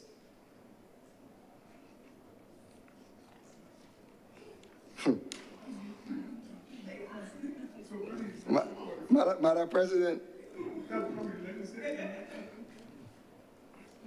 there's no sense having a business Barbados and no businesses to register. So the business environment must not only speak to how we organize the structure, but speak to broader issues. And some of those broader issues are the society that we live in. How is our crime? Do we have our crime under control? People are not just looking to invest in Barbados because we do not have a major tax advantage anymore. So we're looking at other things. And 2 nights ago, we've heard of another shooting. So we have to look in this broader sense of what is happening in our society, and the government must ensure that they are dealing with all of these aspects, and that there's no social fallout in the society. Even something as simple as the cost of living, where even if persons are interested in moving to Barbados, that they have to consider as well. So it's not only how fast you can do application, but how much it costs people to move here, to live, to do business. And to live, because you gotta live first before you can do business. So these are other broader issues that the government must consider. I know you told me that I only have a short time remaining, but Madam President, I want to implore this government to look at the small business sector with a more careful lens. We have not had a junior stock exchange for some time. This was revamped or rebranded to the Innovation and Growth Market in 2019, yet we have no listings. We have heard recently about using, I think it is a collateral registry and all that. We've heard these things, but the point is, we've not seen these things move from point A to point B. And we talk about intellectual property, but how are we going to open up the creativity of the minds of Barbadians? How are we going to move from the business idea to the business formation and creation when we don't have vehicles that persons can invest, that persons can support businesses, that person can say, love this idea, I'm going to go and I'm going to invest in it. The minister spoke about that corporation tax, and the number, I think, was $470 million, and you know, it's all about, that was the international business, was it? Yes. But when you look at the bigger picture, and if you look at the Central Bank of Barbados's recent reports, we have not had an uplift in foreign direct investment in this country. So what is the government doing, or what has the government done or not done, that we are not seeing the improvements in foreign direct investment? In 2017, Madam President, the net foreign direct investment, as per the Central Bank, was $468.2 million. In 2023, it's $449.8 million, a decline compared to 2017. And we're talking about business. We're talking about business development. We're talking 7 years on, and we have not improved on that. I see we may be trending very close to get back there this year, or just immaterially over. But all of the efforts of the government are not materializing. They're not materializing. And that's why we have to question the formation of the structure. Is this structure just window dressing? Will it materialize into the benefits that it's supposed to have? When you look at the construction, again, I see Senator Blackman staring me down. I guess he will respond to these. But you look at the construction and its contribution to the GDP in 2017, $468.2 million, or 5% of GDP. In 2023, $449.8 million, or 3.5% of GDP. That represents a portion of new business as well. So we are not seeing the new business. We're not seeing a growth in business in Barbados. It is either stagnant or it is on a decline. Very much so. You will soon see. And again, early in the week, we saw another headline about more borrowing, more IMF money, more debt. But is the debt being used to facilitate Barbados, facilitate business in Barbados? I raise on a point of order, Madam President, so as to ensure, I want to ensure that the House is not misled.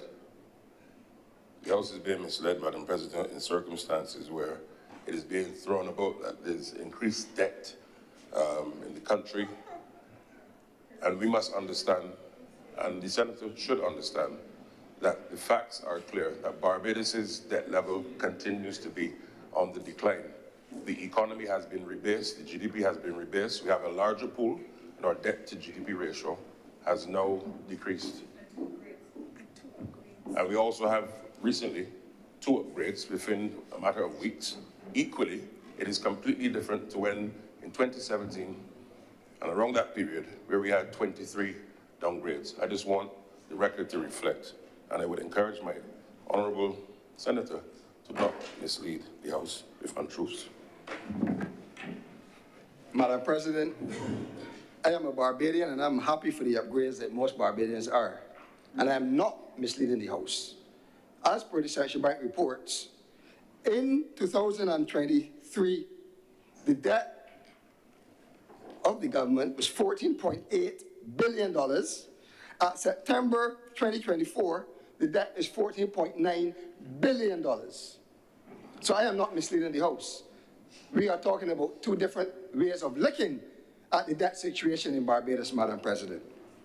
So, Madam President, all I'm saying is that all of these things are happening. The debt is there. Have we seen the debt translate into business development? Is it supporting business in Barbados? Or is it just there to pop up the reserves so that this government can boast of high reserves? And I accept, if I'm being honest, that the reserves were way too low in 2018, and the government had to make an adjustment. But the adjustment does not have to be to this extent. Because if the benchmarks are 12 weeks, and we are holding 31 weeks, that translates to some $2 billion in excess that we are holding. And that costs taxpayers interest of probably cumulative over the last 5 years of about $600 million. The honourable senator has 30 seconds to conclude his remarks. I have an hour. I have an hour. But I will soon wrap up, but I do, Thank you. I apologize. I'm thinking that you had half. Oh, that's fine. So you are at the halfway mark then. I hope you have material to fill the other 30 minutes. No, I think it's not about material. I just wanted to share with Barbados and with the senators here that all is not as rosy as the government would like people to believe. And I'm not bringing numbers out of a hat. I can support every number. And I don't have to make the documents of a house because they're there. The honorable senator knows it well. So we have a new structure that we're going to put in place. But it is more than a structure. It has to translate into being beneficial to the stakeholders. We are committing taxpayers to spend more money. We now have your board. We now have senior management. We now are going to double the staff. And I believe the stakeholders, based on, because they are part of the process, they have agreed to this. And we look forward to the benefits that it should bring. But please let it bring that transformation that it is supposed to bring. That is all I'm saying. I'm also saying again, let the CEO be a Barbadian.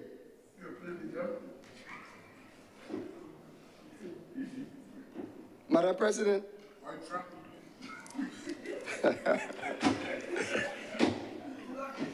Madam President,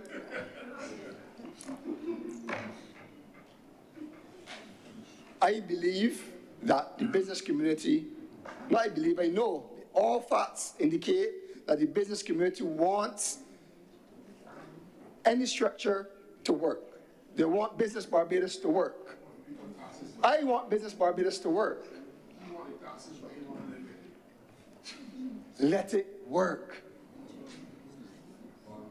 Let it work. But it has to be more than just saying that you're putting these things in place, I have a middle office and a back office. It has to translate into meaningful benefit to the stakeholders in the business community. And with those words, Madam President, I'm obliged to you.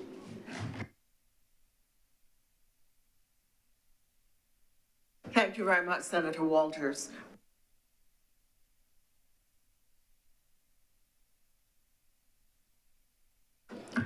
Senator Malibu? Okay.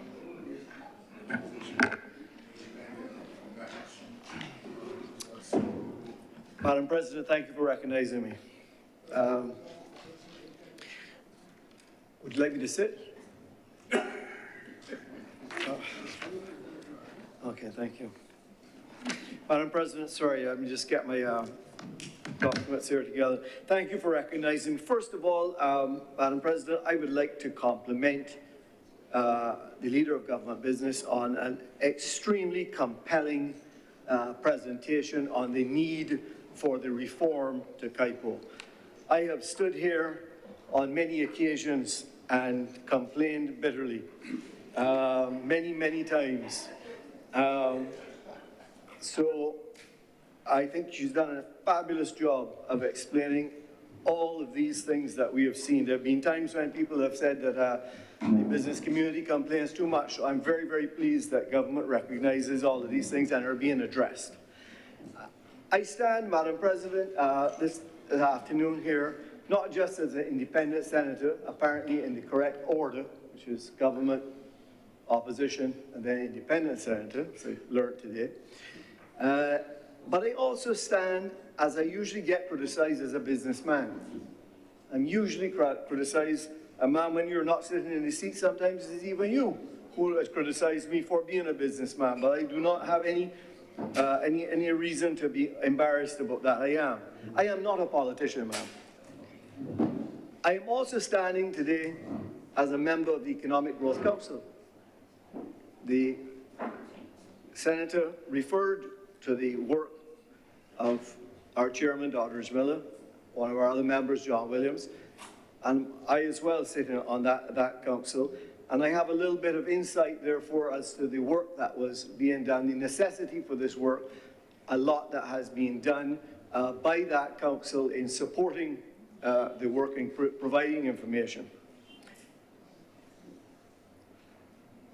And I would also say that it was in all of the independent research that we've done. I will also agree with the senator, the opposition senator, that it was unanimous amongst the business community and within government themselves that CIPO does not function to serve us as Barbadians. That is unanimous. If there's anything that's unanimous, it is that.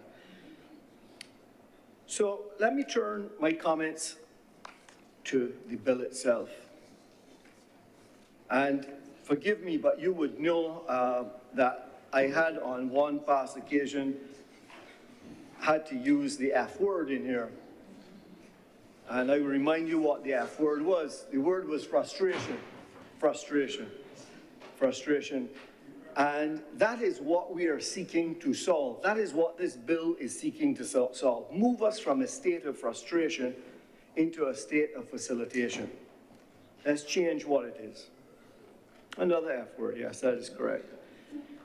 But when you read, in fact, as I mentioned, I had occasion to see some of the documents that were being developed before the legislation. The first time I saw the legislation was also earlier when it was circulated to us. But the documents that came before it, as to what led to the reasons for it, And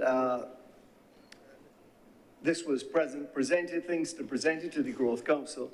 And the Business Barbados was described in there as being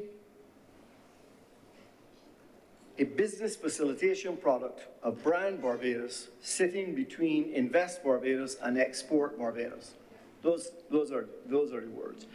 And it has some excellent things, goals in it, let's call it. Ensure Barbados is compliant and competitive. It's a customer service business model.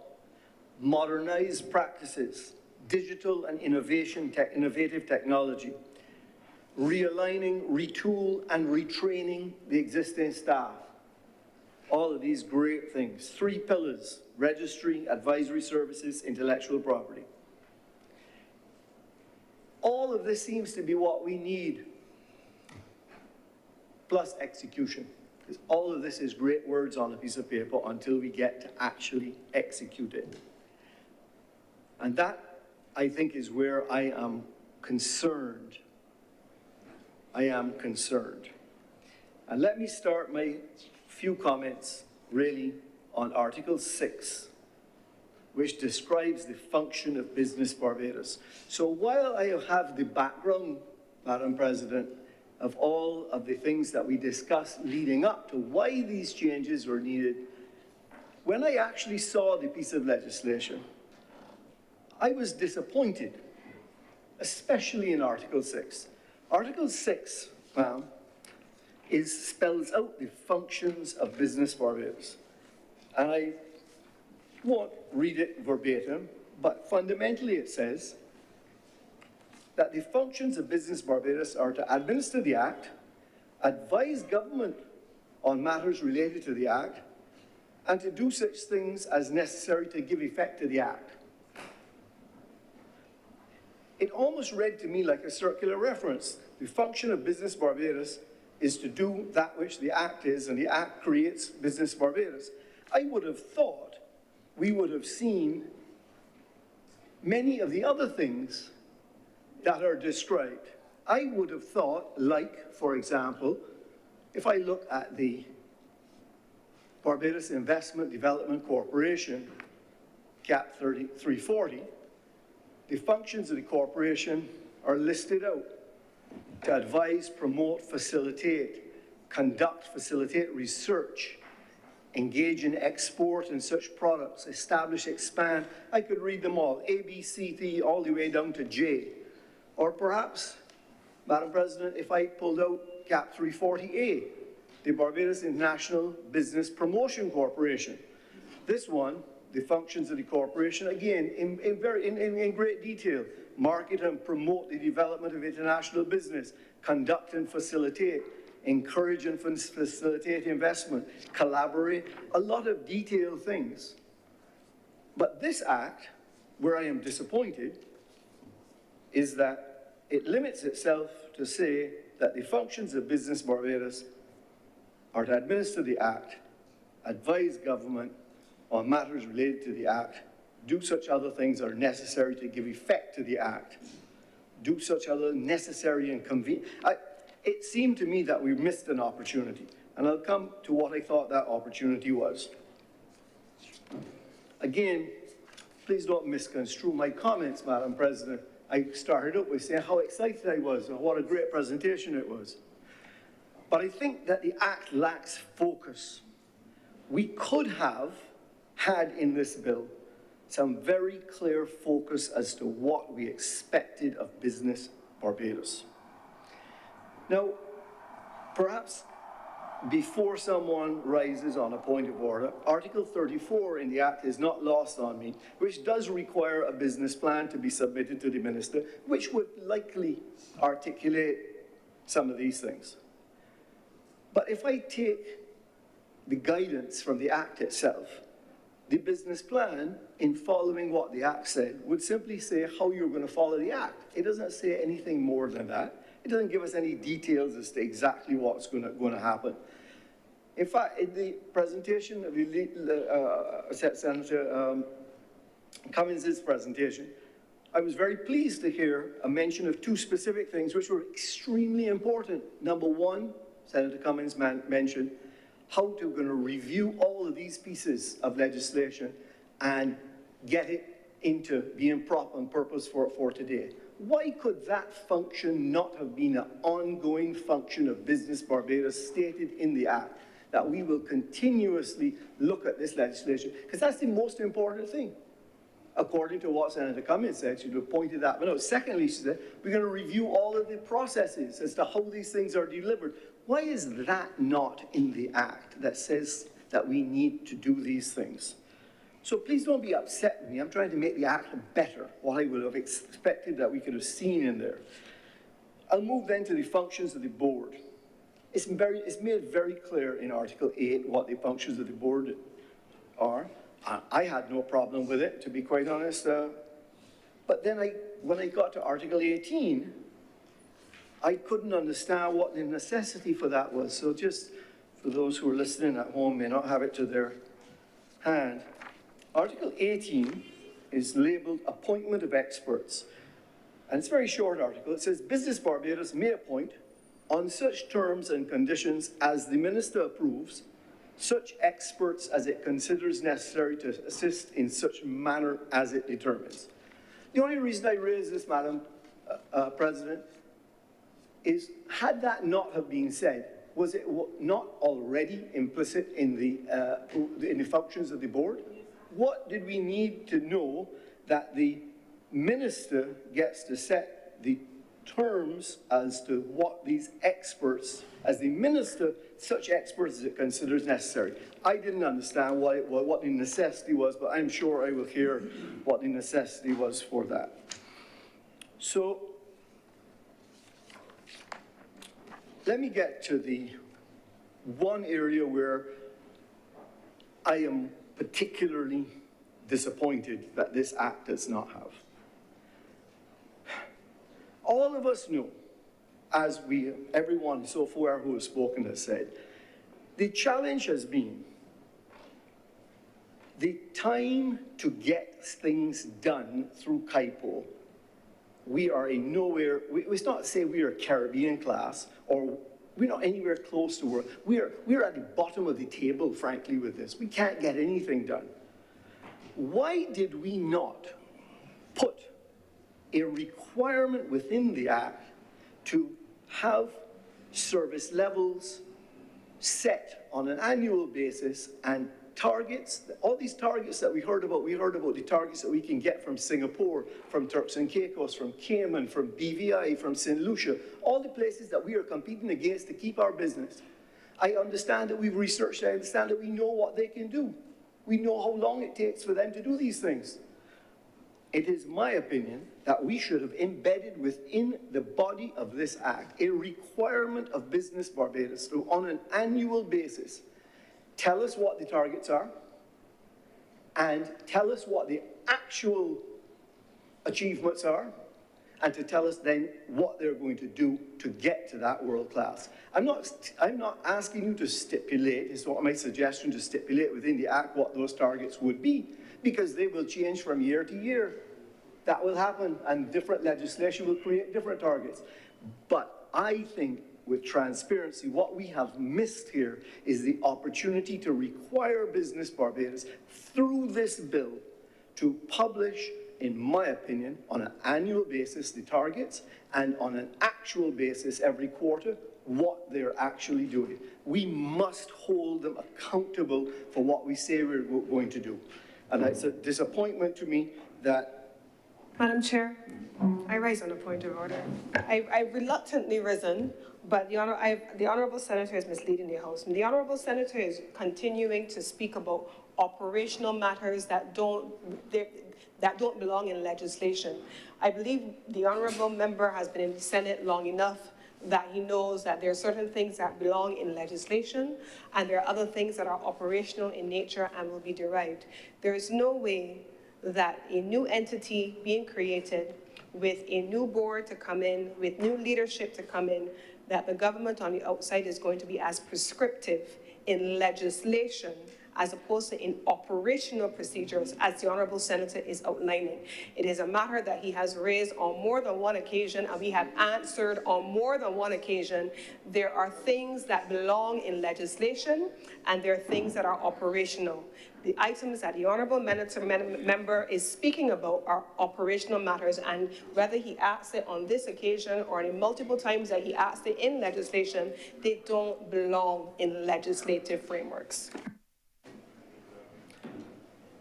Madam President, I'm not sure exactly what matter I'm misleading the chamber on, because it remains my opinion that the legislation should have in it a requirement for the publication of targets. I'm not saying what those targets are and what the individuals are. That is my opinion. I am not misleading anyone. Thank you. So I was hopeful that we would have full transparency on that, and I do believe that while it is, in my opinion, a deficiency, I do believe that it is the intention of Business Barbados and of government to actually give us those targets, and I look forward to seeing what those targets are. I actually look forward, Madam President, to seeing when we are meeting those targets, and in fact, like other government departments where we have become world-class, we can one day say that we are world-class and we are beating the BVIs and the Caymans and the Singapores by doing things more efficiently than they are. So I look forward to that, but the only way we're going to know it is if we publish it. I would like to join, Madam President,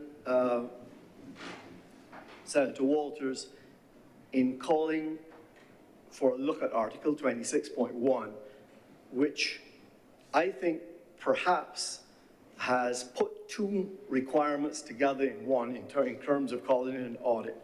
It is a matter of record, as been discussed in this chamber before, that the Auditor General is swamped in their in the duties that they have, and they're short on resources.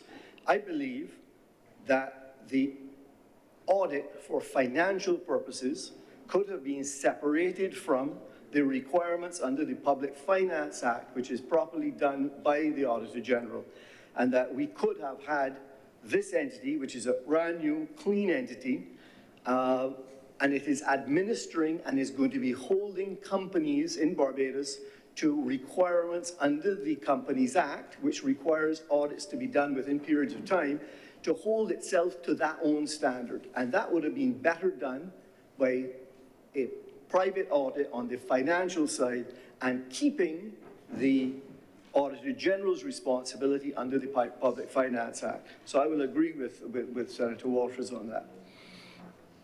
Finally, as I wrap up, I just want to be sure that we don't lose or miss that these new positions we're creating seem to be very senior to me, and I believe that they should also fall under the integrity in public life, and I assume that that will be added or to the list. Standard, I assume it is. Thank you, it would be standard. And of course, I look forward to when that will actually come into being and be operational, having voted in favor of it in this chamber. I will also just mention that I did note that the Senator pointed out to us that if you're aggrieved by a ruling made perhaps by the registrar or the intellectual property person, that being that it's a quasi-judicial body, that your recourse is to the court. I think we're all concerned right now that our court system is also swamped. And I was hopeful that there might have been some mechanism within here where people are not getting the response that they needed to get, that there could have been some recourse other than to go to the court.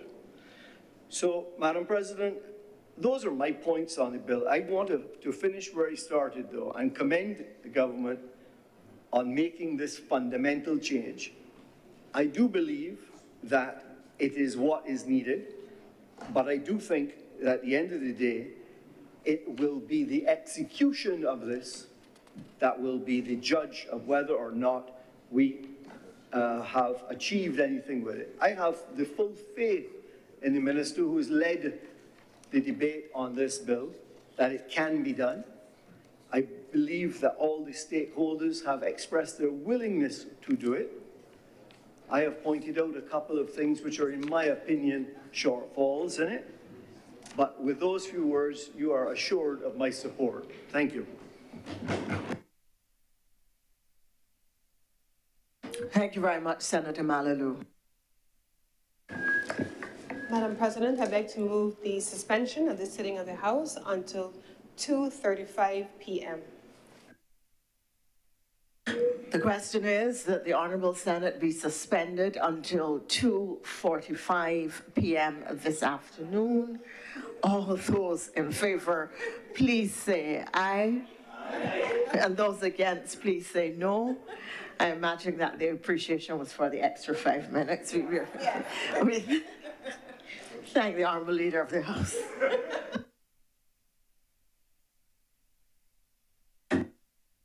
The House is now suspended until 2:45.